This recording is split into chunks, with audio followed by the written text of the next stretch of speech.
रसूल अल्लाह सल्लल्लाहु ताला अलैहि वसल्लम ने इरशाद फरमाया कि रजब बड़ा अज़मत वाला महीना है। इस महीने में नेकियों का अजर सवाब बढ़ा दिया जाता है, और जो शख्स इस महीने के अंदर किसी एक दिन का रोज़ा रखेगा, इस महीने में किसी एक दिन का रोज़ा रखेगा, तो वो ऐसा है जैसा साल भर के रोज़े रखे। तो कितना बड़ा अजर सवाब है इस रजब शरीफ के महीने में रोज़ा रखने का।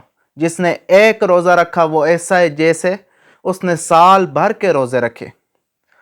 हज़रत अब्दुल्ला बिन उमर रदी अल्लाह ताला अन्हो से किसी ने पूछा कि आप बताएं कि नबी अकरम सल्लल्लाहु ताला अलैहि वसल्लम इस महीने के अंदर यानी रजब शरीफ के अंदर रोज़े रखा करते थे।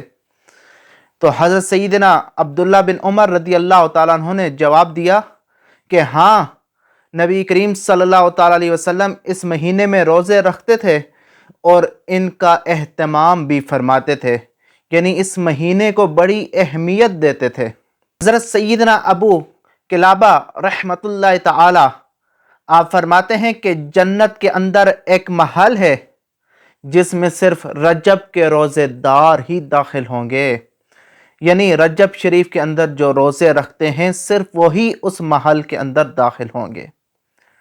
रवायत में आता है कि जिसने इस महीने के अंदर 7 रोज़े रखे, 7 दिन रोज़े रखे, फरमाया उसके लिए जहन्नम के 7 दरवाजे बंद कर दिए जाते हैं।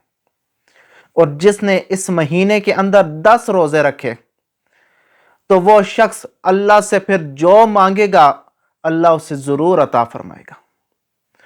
तो कितना बड़ा अजर सवाब है इस महीने के अंदर रोज़े रखने के।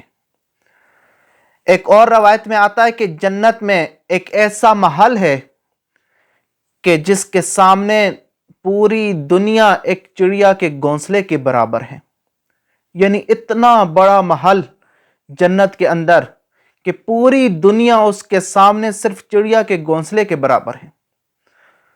फरमाया कि उस महल के अंदर सिर्फ रजब के रोज़ेदार ही दाखिल होंगे, यानी उस महल में वही लोग जाएंगे जो रजब शरीफ के अंदर रोज़े रखते हैं। तो रजब शरीफ के अंदर रोज़े रखने का एहतमाम कीजिए, क्योंकि ये बहुत बड़ी शहादत है। जिसने एक रोज़ा रखा वो ऐसा है जैसे उसने साल भर के रोज़े रखे। जिसने 7 रोज़े रखे उसके लिए जहन्नम के 7 दरवाजे बंद कर दिए जाते हैं, और जिसने 10 रोज़े रखे फिर वो अल्लाह से जो मांगता है अल्लाह उसे ज़रूर अता फरमाता है।